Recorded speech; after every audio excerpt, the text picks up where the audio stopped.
Oke, salam dan salam sejahtera. Dan saya nak mengulas isu panas ya yang membabitkan kantin sekolah. Yang mana kita tahu arahan daripada Menteri Pendidikan iaitu YB Menteri iaitu Fadlina Siddiq yang nak kantin sekolah mesti dibuka sepanjang Ramadan. Tetapi jawapan yang dikeluarkan oleh kepimpinan PAS menganggap bahawa arahan kantin sekolah mesti dibuka sepanjang Ramadan adalah keterlaluan. Apa hujah PAS di sini? PAS beranggapan arahan Menteri Pendidikan Fadlina Siddiq supaya membuka kantin mesti beroperasi seperti biasa sepanjang bulan Ramadan sebagai keterlaluan. Ketua Dewan Ulama PAS Pusat Ahmad Yahya berkata tindakan Menteri berkenaan seolah-olah tidak menghormati bulan Ramadan dan sengaja mencetuskan polemik. Mereka pelajar bukan Islam boleh hadir di sekolah dengan bekal makanan dan makanan di ruang yang dibenarkan. Itu sudah memadai tanpa perlu arahan agar kantin dibuka dan dilihat agak keterlaluan. Ini kata mereka. Dan di sini dia kata, bukan bermaksud untuk menghalang pelajar bukan Islam untuk makan di siang hari. Cuma ia juga satu bentuk mendidik supaya mereka menghormati bulan Ramadan sejak di alam persekolahan. Saya lihat kenyataan yang dikeluarkan oleh pimpinan PAS ya. Agak keterlaluan. Bukan Menteri Pendidikan yang keterlaluan, pemimpin PAS. Sekolah kebangsaan ini mungkin di Kelantan, di Terengganu, di Kedah, di Perlis. Kalau PAS nak buat macam buatlah. Sebab apa? Mungkin pelajar di sana 100% orang Melayu dan beragama Islam. Tetapi beza ya di negeri lain. Terutamanya di Sabah dan Sarawak. 100% pula yang beragama Kristian.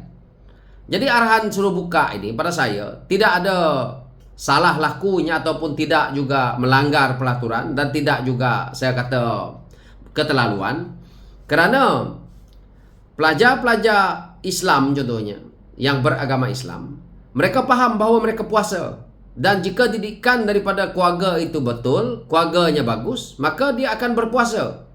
Dan saya juga percaya bahawa daripada kita sekarang ini apabila dibuka kantin itu, sekurang-kurangnya pelajar yang bukan Islam akan melihat bahawa oh, kawan saya tidak sedang berpuasa dan saya kena menghormati. Di situ ada sikap saling menghormati. Tapi sekarang ini kalau PAS rasa bahawa pelajar Islam pun nak kena berpuasa, pelajar yang non-Muslim pun nak kena berpuasa, walaupun dia kata boleh bawa bekal dan makan di tempat yang berasingan.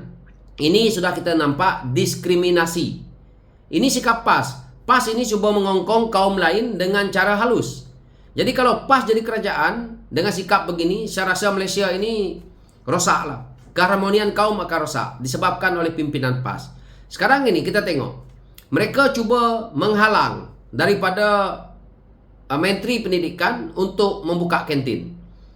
Kantin ini perlu anak-anak nak makan apa yang non-Muslim. Mereka tak berpuasa. Dan ada sebahagian daripada keluarga-keluarga yang mereka sibuk bekerja dan tidak sempat nak memasak untuk anak dia. Itu part dia. Yang lagi bagusnya, kita juga tidak menyekat ekonomi pengusaha kantin di sekolah ini tadi. Sekurang-kurangnya mereka boleh beroperasi 1 bulan. Tidak perlu tutup. Jadi kalau PAS nak buat macam ni, boleh. Operasi kantin yang ada tu, PAS bagi duit dekat mereka, itu salah satunya. Untuk selamatkan mereka supaya dapat income lagi. Jadi pemimpin PAS ni berfikiran jumut yang semua benda ditentang, yang tak masuk akal. PAS kena ingat, sebab inilah saya cakap, pemimpin PAS nak bertapak dekat Sabah dan Sarawak dengan ni orang Sabah. Kalau Sarawak tak apa, PAS ni saya tak takut. Dekat Sabah tu ada adun lantikan sekarang ini. Kalau ini doktrin PAS nak masuk Sabah dan Sarawak, campak PAS ni ke laut sebelum sampai kepada wilayah Sabah dan Sarawak ni. Sebab PAS akan doktrinkan perkara-perkara yang ekstrim. Saya nak beritahu dekat pemimpin PAS, dekat Sarawak ni, sekolah Kristian cukup ramai orang Melayu Islam sekolah dekat sekolah Kristian dekat Sarawak ni. Tak ada isu. Tak ada saya nampak orang Muslim dekat Sarawak ni murtad, saling menghormati. Ini doktrin yang ditanamkan oleh PAS ni, doktrin gila. Sekarang ini kita tengok, apabila dia buat macam ni, anak-anak di kalangan orang Melayu Islam tidak tahu bahawa ada agama lain lagi yang mereka perlu lihat di dalam negara Malaysia ini. Didoktrinkan oleh PAS. Sebab itu kalau kita tengok orang Kelantan, orang Terengganu, kalau mereka tak keluar, Mereka tak tahu bahawa nasib baik sekarang ni ada zaman internet, zaman media sosial. Kalau tidak, mereka tak tahu bahawa Malaysia ni ada lagi bermacam-macam agama ada. Yang mereka tahu hanya agama Islam. Dan akhirnya, kalau kita tengok walaun-walaun hari ini, dengan lantang, menyerang kaum-kaum lain dengan hujah-hujah yang sangat lucah. Ini pemimpin PAS kena nampak. Jadi, isu yang dimainkan oleh pemimpin PAS hari ini, kalau kita tengok, dia cuba untuk mendiskriminasikan kaum lain, agama lain dengan cara untuk kalau kita tengok apa yang dia cakap di sini, bukan kita bermaksud untuk menghalang pelajar bukan Islam untuk makan di siang hari, cuma ia juga satu bentuk didikan supaya mereka menghormati bulan Ramadan sejak di alam persekolahan. Maksudnya, kamu cuba nak mendidik anak orang lain dengan menggunakan sekolah. Pada saya, ini adalah satu cara halus yang tidak perlu PAS nak buat. Ini tidak betul. Akhirnya kita akan lahirkan anak-anak muda di waktu akan datang yang ekstrim. PAS sibuk dengan kaum lain, sibuk dengan agama orang lain, sibuk nak orang respect agama dia saja. Tetapi dia tidak lihat bahawa dia tidak tahu tentang kaum lain, agama lain, budaya orang lain, dia tak tahu. Ini kebodohan yang PAS sedang ada sekarang ni. PAS kena ingat, Sabah dan Sarawak tu wilayah dia tidak ada menyebut bahawa agama rasmi dan agama Islam. Tak ada. Saya nak beritahu dekat PAS. Begitu juga bahasa.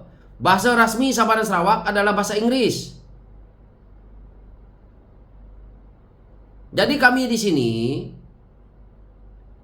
tentang agama, tentang percakapan, gunalah apa yang terbaik dan kita saling menghormati. Tak ada pemasalahnya. Tapi kalau PAS mengamalkan sikap ini, maka rosak nanti. Di Semenanjung dah rosak disebabkan oleh ekstrimnya PAS. Sekolah-sekolah Kristian, sekolah-sekolah kebangsaan yang lain, yang melibatkan negeri-negeri lain. Ini arahan daripada Kementerian Pendidikan. Takkan dia nak buat arahan, okey tutup semua. Tak boleh. Tapi kalau PAS nak tutup, lah dekat negeri kamu. Apa yang susah-susahnya? Negeri PAS bolehlah tutup. Sebab apa? 100% orang Melayu Islam di sana. Tapi contohnya Pulau Pinang, mungkin juga di negeri Kedah pun, di kawasan-kawasan bandar ada kok sekolah kebangsaan yang campuran di sana. Kawasan-kawasan lain lagi. Mungkin yang 100% di kawasan PAS lah, yaitu di Kelantan dan Terengganu. Jadi berhentilah membuat kerja bodoh. Tak habis-habis politikkan. Benda kecilnya ni pun nak dipolitikkan. Apa masalahnya? Buka kantin. Kalau kita mendidik anak kita tentang ilmu agama yang cukup, kita yakin bahawa anak kita ke sekolah, apa yang salahnya? Dia tengok anak non-Muslim makan, dia tahu dia puasa, dia akan puasa lah. Tapi kalau kita beranggapan bahawa kita nak membawa orang lain, nak menunjukkan bahawa kita saja ada agama yang bagus, tak bolehlah macam tu. Dah termaktub dalam perlembagaan. Perkara-perkara agama ni, agama Islam, agama rasmi, tetapi termaktub juga tidak menghalang agama lain untuk dianuti. Ini PAS cuba bermain dengan perkara-perkara yang secara halus. Ini menyebabkan orang tak akan sokong PAS lah. Orang non-Muslim, kaum lain tak akan sokong PAS ni. Kebencian orang pada kaum lain ataupun agama lain kepada PAS sekarang ni dah meluap-luap dekat Malaysia ni. Sebab apa? Pemimpin PAS yang macam ni. Nak cerita PAS for all lagi. Itu saja ulasan saya. Sekian, terima kasih.